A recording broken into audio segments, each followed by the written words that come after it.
Hello everybody and welcome to the Intel Extreme Masters Taipei Day 3, and if you guys are wondering why on earth are you looking down, Roddy, when you're opening the show, that is because I had to get my tweet out because we're going live and we're actually just hopping into the first game immediately, so you guys won't be able to adore our beautiful, fancy, colorful shirts for now, but we will be back later and we'll just keep the camera on us. You'll get Nate, enough. Ooh, you'll get enough. this is Don't worry. quite arguably the worst color combination that we have ever worn on stream, and I love it. It's okay. It's okay. We make this look good, Roddy. I'm glad that you're that confident. Normally I'm the confident one, but this one is even a stretch for me, Nate.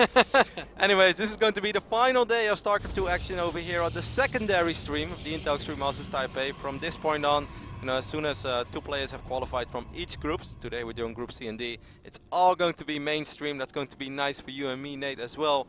We can just sit at home, eat those protein bars, and enjoy some good StarCraft without having to work. But for now, I'm still very excited to be bringing you guys some of the games today that won't be displayed. Especially if the Terrans make it out of the group. I want to watch them on the final day. Rain, man. Rain just tweeted that he misses me. That's pretty. It's probably comic, but doesn't matter. I believe it's Rain. Tasia never tweets me or Bomber. None of them. Bomber would probably tweet you. Bomber is your homie. Bomber is my homie. Anyways, I gotta go ahead and introduce the players for our first best of 3 of the day. Over here in the left bottom side of Expedition Lost. It's a new map, Nate. I'm excited. Yeah. Representing the Yoi Flash Wolves, it is San. Yeah. Playing on the Korean server. He's got his NOS tag on, Kev. Do you remember when NOS energy drink was a thing? Yeah. Long time ago. I believe it's still around. It's ancient history, man. It kind of feels like Asian esports history, that's for sure. Over here on the right top side of the map, we have one of my absolute favorite Zergs in the world. I know the last 12 months he hasn't been the same player as he was in 2013, but I still love this guy, man. And whenever I see his name, I get chills, and I don't have that very often for non-Protoss players. It is, of course, Soulkey, representing TCM. Yeah, I love casting Soulkey, man. It's just, Soulkey is one of these guys that's always something special for me. Like, I really love casting Jaedong and Bomber. Soulkey is also one of those guys. Of course, I enjoy casting every single Protoss around the world. If you're in Bronze League, doesn't matter, send your replay to me, I'll cast it with joy. But Soulkey is truly one of those special Zergs. Soulkey and Live, without a doubt, my 2 favorite Zerg players in the world. Alright. I'd probably lean a bit more towards Life on that spectrum. I mean, of course, Live is the boy wonder. Live We're going to see him today, too. Yeah, I know. Well, we might not see him. He might just win both of his matches, and then we won't even get a chance to cast his games. If he wins his first, then we won't have a chance to cast this game. Because we only do the first match of the opening group, the match that the mainstream doesn't want. And then we do the lower bracket match. And then the lower bracket match. So 4 best of 3s are coming your way today on this stream. I do want to apologize in advance. There will probably be quite a bit of downtime on this stream. That's because, of course, the main focus, the priority is the mainstream. That's what has to go flawless and smooth, and that will have all the games. And we are just here to bring you guys the games that won't be displayed on the mainstream. But hey, we are not complaining, Nate. We are still watching some awesome StarCraft. We can copy these builds and hopefully have a good time. Yeah, I'm excited. I'm looking forward to it. Of course, my Terran heart as we get into this, a lot of these more Zergs. This whole tournament has been pretty Zerg and Protoss stacked. Look at this. San. Going for the Roddy, San gate. Is he going to do exactly what San does every single game? I would be shocked. Do you really think he's going to wipe in a lot of Zealots and try to put on some serious amount of pressure? Do you think he's going to put a 4th gateway in the back of his main base as he gets ready to finish Warp Gate? I'd be shocked. Don't. Oh, no! 2 in the front and 1 gateway in the back of his main base. That's just how some people roll, Kev. I know. Some people like to shock it up, Nate. And this is one of these shocking Protoss builds. Pretty much a copy of what Hearthstone did yesterday on Overgrowth against Czech. Yeah. Of course, San has been, known for this for a very long amount of time. San does this basically every single game he plays, every single series he plays versus Zerg, without fail. Now, Soulkey wasn't born last night, and he knows that this is a tricky build. So what he's going to do, Soulkey says, you know what, if you want to open up on 4 gateways, and delay all additional tech and don't have a whole lot of economy behind it, I am just going to saturate the hell out of my 2 bases, and I'm going to sit on top of my ramp. I don't even have to transfer queens to the low ground where there is no creep, where they might be caught out of position. I don't have to worry about hatchery number 3. I'm going to sit on my 2 bases, and you know what, mate? I'm going to have a jolly good time. It's 6 minutes and 20 seconds into the game, and he's up 8 workers. If this was ladder right now, Nate, I'd alt QQ and whine a little bit. He's in a nice spot, to say the least. San It would take quite a bit of an investment for him to actually crack this, so he is continuing to build probes back home, Roddy. He's not going to go all in. Alright, these Zerglings will find Not a couple yet. of Zealots. This is not a fight that Soulkey wants to take just yet. I wonder if Sun even knows that this hatchery is going down. Now, he checked before and he saw there was no hatchery. Mothership Core is going to fly into the main base. He will... No, he doesn't see the evolution chamber. So he knows nothing. He knows nothing. You know nothing, son. You know nothing, Sun Snow. Nothing at all. That fast +1 attack It's cool. is, yeah, because he's going to absolutely Shrek any Zealots he fights. Oh my god, and Sun still thinks that this hatchery is not going up. So he actually gets close on creep. This is a perfect surround for Soulkey. Soulkey's going to be able to take out all these Zealots, in my opinion, as long as these queens stop moving and actually start those shooting. queens were actually not doing anything at all. They were lazy. That's a little bit sloppy. I think they were right-clicked on the Mothership Core. If they would have just started out putting out damage immediately on these Zealots, Soulkey would have had a much easier time cleaning this up. But in the end, this was definitely good enough for Soulkey. Right now they're even on workers, so Sun Gate is still annoying. This time he's going to lose the final though. Yeah, that's over. That up should signal the end of this aggression. The Zealots could try to dive on that third, but yeah, there's way too many lings. And now +1 attack is going to be finished. Ooh, Warp Prism is going to be the immediate follow-up So over here for Sun. Well, he's just doing all the dirty builds. The 2 base, 4 gate into the sentry drop at the ramp. Yep. These Zealots are going to get cleaned up here. And yeah, +1 attack is done now, so the lings will wreck these Zealots. Yeah, I really love how Soulkey has approached this so far. He didn't just do blind the same build as he always does. He's like, no, I'm playing against Sun. I know how Sun likes to play. I can probably still defend that hatchery, but it's going to be very tricky. And the third hatch would be very far away from the natural, so it's hard to connect, you know, both bases with a creep highway. I'm just going to sit on 2 bases a little bit longer. And look at this! Soulkey! With a soul read, Nate. Man, he's playing well. This excites me. He knows what's coming. I get so happy when I see Soulkey play good StarCraft. I would love this to be like the start of a phenomenal run for Soulkey. I truly believe, I always believe in Soulkey. And I really do believe that this tournament, we could see some of that old magic, that 2013 Soulkey. The Soulkey that won a GSL while being down 0-3. That would be pretty sick. Man, where is Sun gonna take this? The problem is those +1 lings, like, you don't need much. Oh, recall. He comes out and catches the whole entire army. You better recall. He should recall. He's gonna burn all of his force fields. No, he should probably recall. That's not going to be enough. He lost like 3 or 4 sentries there already. And these lings are just waiting. Oh, so many of those sentries are so low on health. Yep. You can pick them off. Yeah, he gets a couple of last hits here. Yep. Wow. That was a good trade for some Zerglings, mate. Yeah. So there is a Warp Prism in the main base. I hope Soulkey keeps a close eye on that. He's just gonna jump on this again with Zerglings. He has 1-1 Zerglings this time. Sun, you are in. Oh, there was a Zergling blocking that Nexus as well. These lings are crazy. This is good position though for Sun. But I mean, I think he can just right-click on this hatchery. Sun's warping in some Zealots now off of that Warp Prism. But yeah, the Nexus dies so fast. +1 lane, Roddy. It's not fair. Nope.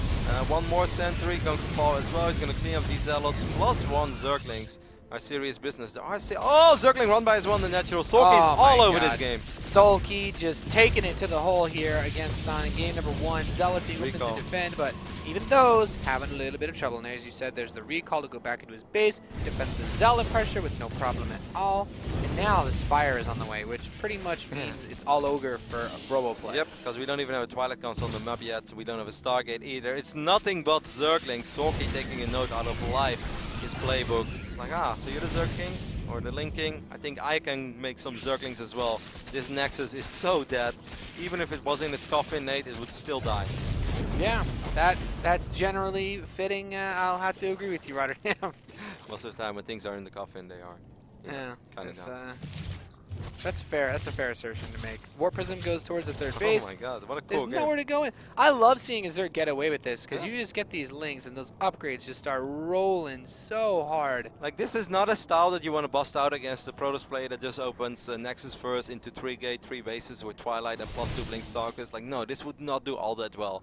It's much less likely that you will be able to find some openings. This is still going to be a scary push. Sun realizes, like, alright, there's just no freaking way that I will ever... With the lings, the mutas should be more than enough. 13 Mutalisks. I know, but if Sun picks up on it and he warps in a bunch of Stalkers and gets good force fields early on, and with this Zergling counter is actually going to be devastating. There is one cannon, but if I was...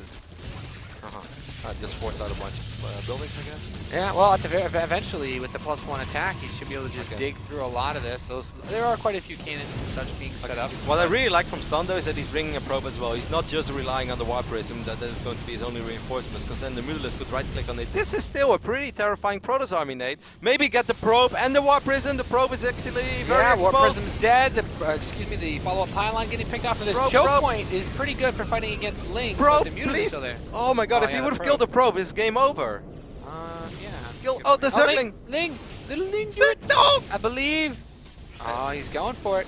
At the same time, the Mutalisk and the Zergling's taking on this army in the main. He's backed into a corner, but the +1 upgrades and the +2 Carapace makes these Lings just a little bit too hardy. And the Mutas, without the reinforcements, they'll be able to clean all of this up with absolutely no difficulty whatsoever. GG.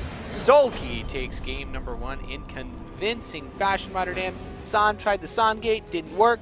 Wanted to go into Immortal Sentry, didn't work. Wanted to take a third, didn't work. Nothing worked against this Zerg player this game. Nothing at all, Nate. Soulkey played like a literal god, Rotterdam. It was just, you know, if I was Sun right now, I'd feel like one of these guys that tries really hard. But in the end, it's just never good enough, man. Whatever I try, it's just not good enough. You know that feeling? Yeah. I kind of felt that that's what's happening over here. Just awesome. Awesome game by Soulkey. I loved everything about it.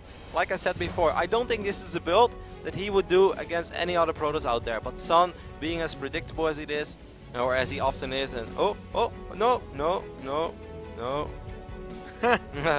Well, that would have been scary. For a second, I was actually in player slot number 2, and it would have been a PvP. It may be the host, by the way. All right. Yeah, let's save our admin. All right. Are you ready to play versus San? Are we casting Rotterdam versus San in some 11-gate PvP action? My PvP on Overgrove is nothing to mess with, Nate. I actually think I could take him. I believe. Yeah, you know. Well, if we play on NA server, I kind of believe. On NA server, yeah, then miracles could happen. And right now, I do not believe in it. But just awesome game by Soulkey. He had such a huge economic lead early on, despite only being on 2 hatcheries. Of course, 2 hatch against 2 Nexus is not good normally for a Zerg player. So some people might be wondering, like, why is Rotterdam selling this game like this is going really well for Soulkey? Well, he's even on basis. That's just because of the way that San opened. And of course, if you open up with 4 gateways as a Protoss player, you won't have quick +2 Blink Stalkers. You won't be able to go up to 3 bases easily. You don't have an answer to Mutalisk. You open up with 4 gateways, and normally what you want to do is pick off Queens, maybe cancel a hatchery, or at least force out a ridiculous amount of links. Soulkey did such a phenomenal job in droning up early on, then making the Zerglings, and then also getting the upgrades, just shutting everything down. I know I sound like a fanboy, and I am a little bit of a fanboy. Wow, Rotterdam, you're so biased. Well, I am actually biased against the Protoss. Like, guys, I want to make a thread on Reddit because Rotterdam is supposed to cheer for the Protoss, but he was actually cheering for the Zerg. I'm very offended right now. Then you're like, man, San did such a great build. Wow, can he just please pretend for a moment he's not a Protoss and give us an unbiased look at the game? All he talks about is the Protoss build order. Anyways, awesome play by this man over here in the right top side of Overgrove, representing TCM. It is a Soulkey.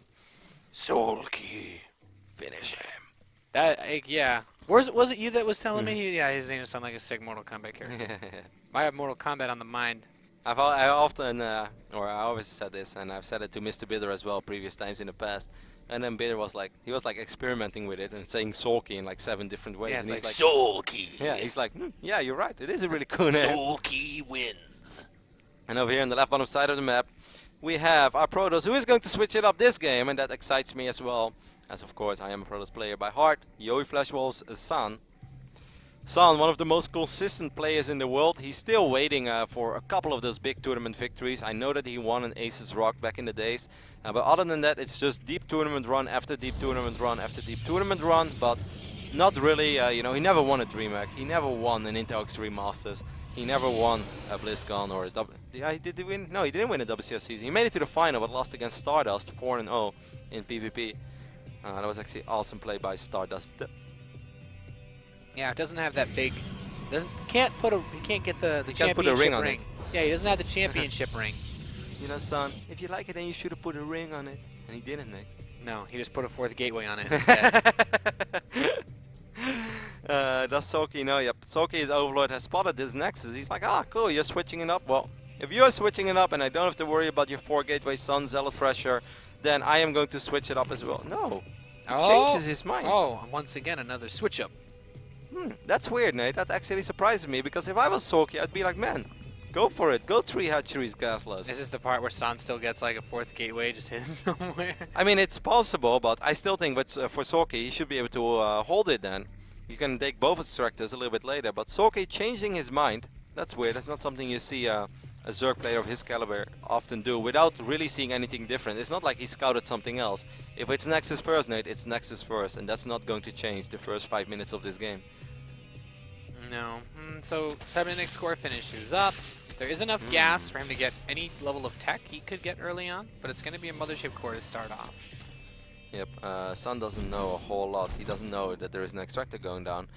He has to really start dropping a pylon over here soon, by the way, Nate, because he needs to start working on his wall off. Soulkey would love to take out that probe. I actually think... No, there's a Mothership core in his level. I don't know what I think about this game so far, Nate Arena. You don't know what you think. It's okay. Sometimes I'm confused when I see players like Soulkey. I think people will be confused if they see the color of our shirts tonight. Yeah, well, they'll get plenty of that, I'm sure. Gotta keep the people entertained. It's a Stargate! It's not a 4th gateway, Kev! No, I don't know. That makes sense, because he opened up so I different. mean, doing it twice in a row just means. And also, this would be Nexus first, so your 4th gate is or your 4th gateway pressure is still going to arrive a lot later than it would normally arrive. To go 1 gate fast expand would just not be very smart, especially not because Soulkey again, you know, went up to 3 bases a little bit later than Zerg players normally do it. It's very good for Soulkey that he picks up this probe. There is absolutely nothing out on the map right now for Sun. And of course Soulkey can be 100% sure about that, but he probably expects it because he has the Overlord over here, he's at vision. He's been running around with Zerglings. He should know that there is no hidden pylon. Crouching probe, hidden pylon, not today, Nate. I actually want to watch that movie. Today. Let's watch that movie once. Maybe. After I finish playing some fighting games. Sun wins. Okay. You could do a lot of these players' names like that. Yeah, no, for sure. Some of them I don't think as well. Deja. Yeah. I think like 4G would be a difficult one. Chaedong sounds cool. Yeah. Overlord is going to get sacrificed in the main base, but will spot the Stargate and even gets the Forge as well. That's really nice. Yeah, it gets a full read. He knows everything. Even sees this Oracle leaving. Now what's there to defend? 2 spores finishing up, and another Queen about to pop. Interesting. Again, we are going to see this +1. The creep spread, by the way, is connecting the natural and the 3rd now. So moving queens between those bases to defend against the Oracle is now an option. So important to keep that in mind. Yeah, this port was a little bit late. If I was no Sun, he should have gone to the other base. Dive on it! He can actually kill 5-6 drones here. I am convinced. Even when there are 2 queens. No. It's too late. He missed his chance. If he would have gone for it immediately, this sport crawler was pretty late. I really think that he would have been able to kill 5 or 6 drones. 1 queen does not have enough DPS to shoot down an Oracle quickly before you lose half your mineral line. Wow, Sun's going up to 3 base. Oh, gets the sentry there. Sun's not paying attention. Losing man, 1 sentry. Late. He really is trying to be. He's trying to be the next life. Yeah, the linking. Revenge of the linking. It's a different linking. It's chapter 2. Oh, he's going into the natural as well. That sentry's taking some heat. So he's got time in an Oracle, which will be more than enough to defend. He only made 1 Oracle, right? Yeah. Cool. So he's going up to 3 bases very quick over here. San, of course, is known for his PvZ, but I've always felt that his PvZ record was a little bit, how would you say that, deceiving. I just felt he beat up so much on European Zerg players that it actually looked that he was a lot better in his matchup than he truly was. I really believe that Live was going to beat him at BlizzCon, and Live did beat him at BlizzCon very convincingly, even 3-0. Yeah, I mean, the history and record can really get messed up, especially when you look at some of the guys that play in the online tournaments all the time. Yep. Suddenly Violet has a 95% win record in CVT. Then he plays against Bolt and he can't win. It's like... This doesn't seem right. +1 at melee is finishing for Soulkey, so once again, these Lings are going to be big pain in San's side. However, this time around, he will not be following it up with Mutalisk. It's actually going to be Roach Hydra. Yeah, and he's getting missile attacks as well. He has a 2nd evolution chamber too. I kind of like how this is going so far for San. I would be lying if I said I didn't. He went for a very economic build, didn't really overcommit in anything. It's just Hydra Ling, actually. No, he doesn't even have a Roach Horn, so... Yeah, I kind of feel that Soulkey wants to make a massive push. He's not just going to make a few Hydralisk and then try to transition. I think he's going to go absolutely crazy on Zergling Hydra and just try to win the game with that. We do see the 4th base going down. It's at the gold. I mean, I think that Soulkey might be able to get a fight where he has like 14, 15 Hydralisk, and the only thing that he's fighting will be Zerglings and Stalkers, maybe an Immortal or something, but nothing that absolutely shatters Hydras, like a Colossus or Storm. No, yeah, I like this setup that Soulkey's going for. Without any late tech, without Storm, without Colossi, laying Hydra is actually really Sun good. shouldn't be moving out. I'm not sure what he's thinking or what he's expecting. If he gets caught, he's done. Yep. Look how many Hydras are finishing up. He's got 12 on the map now. This would actually be an absolutely perfect moment for Soulkey to fight. He's up in army supply. He has Hydralisking as an army that doesn't have any Colossus. Flank. He could go for the counter as well. Yeah, this is really dirty. Yeah, this is going to be a recall. You're going to have to recall. Oh, Mothership Core, he has to be so careful. He really has to recall. Things are coming up. He's got him fully surrounded, picks off a few Stalkers. He does get the recall off, though, Kev, but he's still in a tricky spot because now that sentry. has that gold. Oh my god, 2 sentries are stuck, mate. Oh, no. Wow. So he's forced to kill one of his own gateways. Leaves him with 5 gateways. Oh, no. The other sentry's still stuck. Oh, my god. Oh. Yeah, what do? You need that cannon, too. So force fields is truly what's going to keep Sun in this game. He needs to drop some phenomenal force fields over here. He knows that the army is here. The Soulkey knows the Protoss army is here. Well, now he knows. He's like one Zergling. Yeah, I wouldn't attack up into that. No. Well, he's going to try, though. From coming from 2 sides, let's not forget, he has +1 missile attacks, he has Carapace, and he has the Zergling upgrade. It's a true 1-1-1 of Zerg over here. He's also starting a hive already, a 12-minute hive. Here we go, Nate. Soulkey's going to try to go for the big flank. Yeah, a couple of the Zerglings squeeze in from the left side, but the force fields are solid all around for San, buying him a significant amount of time. And he still has quite a few force fields remaining on his sentries. Like it a lot. Very solid defense there by San. Good army positioning. Forward Blink after a couple of... 4 Hydras just kind of derped right there. He's still very active with his Oracle. I like that. 2 by Sun. Last game I gave a lot of credits to Soulkey. This time I'm going to have to give it to Sun. He's doing a really good job keeping his Oracle alive, figuring out what he's playing against. Got a little bit unfortunate with these sentries, of course. This is becoming quite a scary army. Soulkey, I know you're going up to Hive and you're getting all the upgrades a man could wish for, but you're going to need some units real soon, mate. He has a lot of Zerglings, though. But I mean, just Zerglings is not going to cut it against all these sentries. The counterattack might be very promising. Plus he has this turret sentry as well, stuck next to the cannon that can always actually so useful. Yeah, it's really funny. The accidental sentry that became a hero. Soulkey is maxed out now after he just made a bunch of roaches. And with a bunch of being 12, with 12 more on the way. 24, Mothership Core! Oh, Zergling's actually coming in from the side as well to try and help hold this army in place. And he actually gets them from behind as well, so his army's completely trapped. Yep, I mean, in the end, the majority of the Zerglings die, but not before. They did so much damage to all these Stalkers. A lot of the sentries are dead. The Mothership Core is dead. Just Stalker. Oh, did he just kill his own Stalker? He did, right? That was awkward. He has the Oracle here as well. I don't think the Sun. Oh my god, Sun, you're down 40 supply and half your army is like already injured. I don't think you can ever win this fight, Nate. Yeah, it'd be a really risky battle for him to take, but Soulkey, he'd love to bait him. I love the additional Vipers as well. I can land a couple of Blinding Clouds on top of this army, and it really derps Stalkers. They will move forward and they will just move straight into the meat grinder that is well upgraded Roach Hydra right now. Good engagement there by Soulkey as well. He's coming from so many different angles. It's going to be very difficult for Sun to micro Stalkers and there's no Mothership Core. There's no way out of this situation for him. All his sentries have expended their energy. He's going to blink on top of the top half of the army and just try to win 2 battles here. And he does clean up most of the northern forces, but now he has nowhere to run against the top side, and there are those Blinding Clouds you were talking about. Yeah, but there are quite a few Hydralisks still left. I mean, it started to look okay for Sun, but now you just see the damage output of all these Hydras. Reinforcements have arrived, though, but Soulkey is still up 50 supply, and these Stalkers, I love that. He's stuck at 200 supply, man. Yeah. Soulkey's like, hey, bro, I kind of want to build some units. Can you kill a few, please? 23 roaches on the way. Sick macro by Soulkey. Did you see that as well? Like, reinforcements arrive. And Soulkey's like, cool, blink Stalkers that have blink on cooldown. I'll just right click on all of them. And he just picked off all 5 of them immediately. I think this is a fight that Sun might be able to hold for now, but there are just so many roaches streaming across the map. He's collapsing under the pressure. The Blinding Clouds force a few of these Stalkers forward, and that, of course, makes it a little bit easier for him to hit. And you see San dropping below 80 supply. GG. Soulkey takes the series 2-0. Very, very convincing series from Soulkey, giving me them tingles, man. Flashbacks of 2013 Soulkey right there. Flawless series by him pretty much. That last game, Sun definitely didn't play poor at all. The first game was a little bit too predictable. I wasn't digging it all that much. I think Sun played quite solid in this game. When he was forced to recall, I felt that's when things started to get worse for him.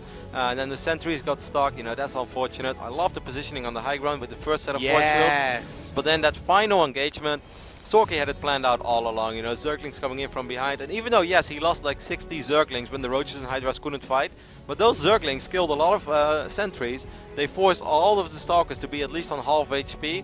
And after that, he was able to set up again with Roaches and Hydras coming from a 360-degree angle and also sniping that pylon on the low ground, meaning no immediate reinforcements for Sun. The Vipers coming in as well, dropping a Blinding Cloud here and there. Just really awesome play there by Soulkey. Yeah, really, really cool to see from him. And like you said, the only thing that looked really good for San was that setup he had against the first Ling Hydra Force, which it can be difficult, especially considering that one of his sentries was like totally out of position, locked at that third base with 200 energy. But no. Oh well. Oh, that excites me, man. The winner of this series, which was of course Soulkey, will go up against either Life or 4GG. That is happening right now. Life is up 1-0, so there could be a ZvZ between the Ling King and the man who wants to be the Ling King. Yeah. No, cool style. I really love it. It's 1-on-1 upgrade style, something we've seen in the past. I'm excited. Of course, we can take a look at Group D as well, as there will be some Group D action later today. That group, if you're a Zerg player, you're going to have a very good time with it as well. As it's Roots Hydra. Finally, we are going to see him in one of these tournaments again. Going up against Parting. Makes my Protoss heart beat very fast. Maru. You know, I'm not a Terran, but I'm pretty much in love with that little man. As Maru is just fantastic to watch. And last but not least, True. That's a Zerg player that still kind of has to, you know, fight for my love. He's getting there. I know he's really good, but I'm just not on the True bandwagon yet. But I know that he is extremely good. So overall, we have two awesome groups with StarCraft 2 action today. We're just going to head over to a very small break. We will be doing the lower bracket match. So the next match on this stream is going to be Sun versus either 4GG or Life. Right now, Life is leading, but the second game just started. So hop over to the main stream, ESL.tv _ SC2, of course on Twitch.tv. And yeah, that's it for now. Yeah, we'll see you guys in a bit.